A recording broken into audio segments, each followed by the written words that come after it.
نبی جو کچھ ارشاد فرماتا ہے سب سے پہلا گواہ اس صداقت کا نبی ہوتا ہے۔ سیدنا عبد القادر گیلانی رحمۃ اللہ تعالی علیہ کے واقعات میں ملتا ہے کہ ایک عالم تھے، معروف صرفی تھے، صرف و نحو میں انہیں دسترس تھی، بلکہ صرف و نحو کے امام تھے، اور صرف و نحو حروف، الفاظ، جملے، فکرے جوڑنے کا ایک علم ہے، فن ہے، بہت وسیع فن ہے عربی میں۔ وہ سیدنا شیخ عبد القادر جیلانی کے پاس پہنچے، اور صرفی بہت بڑی دلیلیں رکھتے ہیں، دلائل یا منطق سے ہوتے ہیں یا صرف سے ہوتے ہیں، اور صرفی منطقی بھی ہوتے ہیں اور صرفی بھی ہوتے ہیں، کہ مجھے بھی یہ اللہ اللہ سکھائیے۔ انہوں نے فرمایا یہ کام بلا دلیل ہے، یہ سارے کا سارا شیخ پر اعتماد سے چلتا ہے۔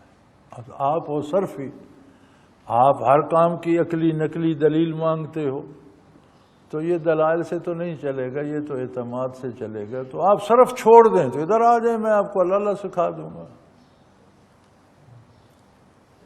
یہ بات ہوئی، ختم ہو گئی۔ تھوڑے ہی عرصہ گزرا تو وہ بیمار ہوئے اور حالات خراب ہو گئے ان کے۔ تو سیدنا شیخ عبد القادر جیلانی سے کسی نے عرض کی کہ وہ جو اللہ اللہ سیکھنے آئے تھے عالم، وہ تو اب بہت زیادہ بیمار ہو گئے، آپ بیمار پرسی کے لیے تشریف لے گئے۔ جب آپ گئے تو انہیں مرض الموت میں پایا۔ تو حضرت نے پوچھا سناؤ کیا حال ہے؟ کہنے لگے آپ آ گئے، بہت اچھا ہوا، مجھے تو شیطان نے عاجز کر دیا ہے، موت قریب ہے، اور یہ ظالم مجھ سے کہتا ہے کہ تمہارے پاس کیا دلیل ہے کہ اللہ ایک ہے، تم کس دلیل پر کہتے؟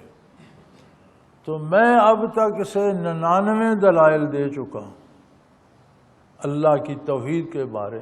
فرماتا ہے یہ رد کر دیتا ہے، اور آگے یہ بھی جانتا ہے، یہ پھر اسی علم سے رد کر دیتا ہے، کہتا ہے اس میں یہ نقص ہے، اس میں یہ نقص ہے، دوسری دلیل لو، دوسری دیتا ہوں، پھر میں 99 دلائل دے چکا ہوں۔ آپ نے فرمایا مولانا میں نے تو کہا تھا کہ یہ صرف نحو آپ کے کس کام آئے گی، آپ کس جھمیلے میں پھنس گئے، اسے کہو مجھے محمد الرسول اللہ صلی اللہ علیہ وسلم نے بتایا ہے اللہ ایک ہے۔